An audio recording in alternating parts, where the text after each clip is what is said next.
Hi, this is G.H. Glade for Coaching ADD and the Stimulus-Driven Brain. You know, I often get asked for what are the very best jobs for people with ADD.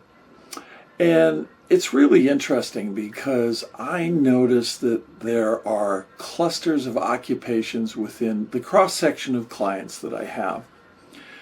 I find there's a great skewing to people in technology. These are programmers and various people who do tech-oriented jobs.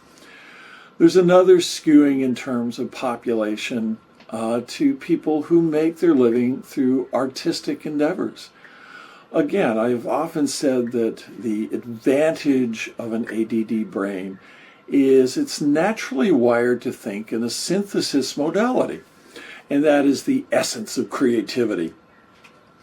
I find yet another cluster of people in the medical field. And again, having come from the medical field and particularly working in a busy major trauma center in an urban environment, I was surrounded by people with brains just like myself that were able to rapidly synthesize what was going on with the person, backdrop it against everything they knew in the course of their education and experience, and come up with the right solution all in real time. Then wash, rinse, repeat, and go on to the next challenge. The other aspect that I find for people in ADD is they need to be challenged. Boredom is an issue, and I don't want you to necessarily think of one kind of job, but more characteristics of jobs. Now, if you're in a job where you're going to be doing the same task repetitively, day in, day out, you're going to feel like sticking a fork in your head. This is probably not a job that is going to work for you. You will quickly get bored, and boredom is dangerous for people with ADD. It just doesn't work. You'll wind up hating it. So the ideal job has lots of challenge to it. And that change, that novel stimulus of new problems is something that holds the attention of people with ADD. Now, it's a really interesting phenomena, and I noted that I have a big skewing in tech. Many companies are really looking to access people with neurodiverse talent. Some of the ones, JP Morgan Chase, Microsoft. In fact, Microsoft has a fellow that advises people in HR. I know, because I interviewed him a few years ago. And I kind of wonder if he's still doing that work. But I know that he was there, and his background was an ADD coach. Hewlett-Packard does the same thing. Caterpillar, USBS. There are lots of companies, particularly in the technology space, who are actively seeking people with neurodiverse talents, that synthesis-driven brain that can come up with novel solutions. Yeah, sometimes it can have its drawbacks, but that's part of their support for people with basically a different skill set and different brains. Now, one of the aspects of thinking about a job is first pick something you enjoy. If you don't like it, you're not going to stick with it. And you remember back when you were in school, gosh, you just crushed subjects that you liked and not so much in other subjects. And the same thing goes for work. Pick something you enjoy.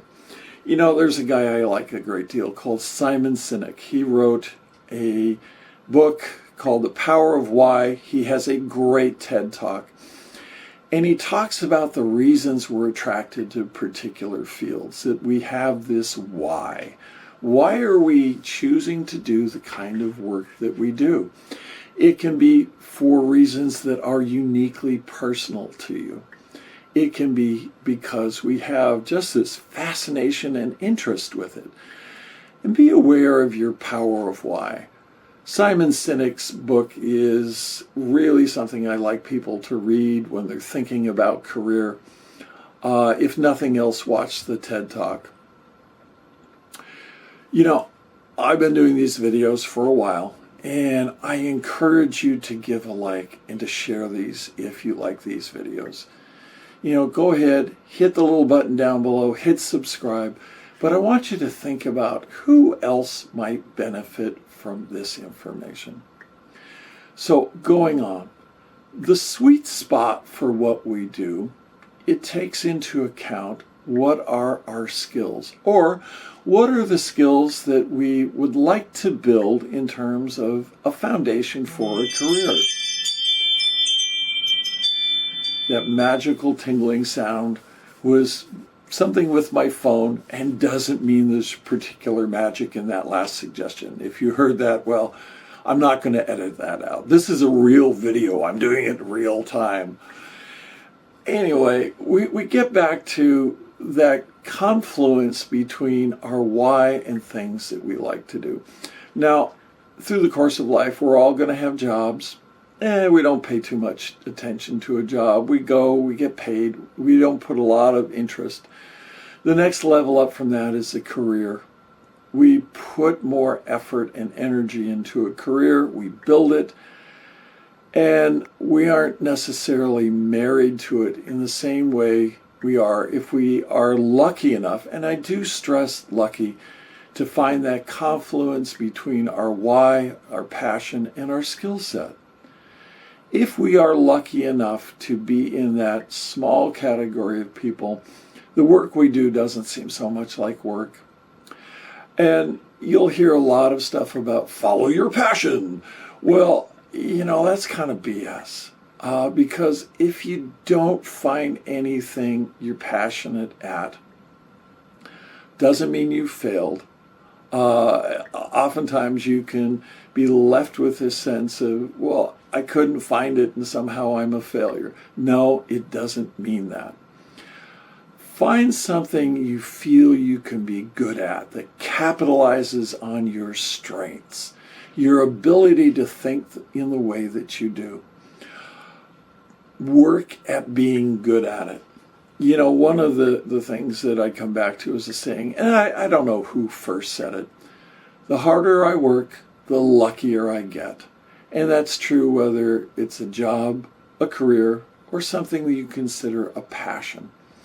So rather than think about industries, and people will look at, you know, oh, you should go into sales, and sales is good with that. The food industry, again, you know, you have those aspects of challenge.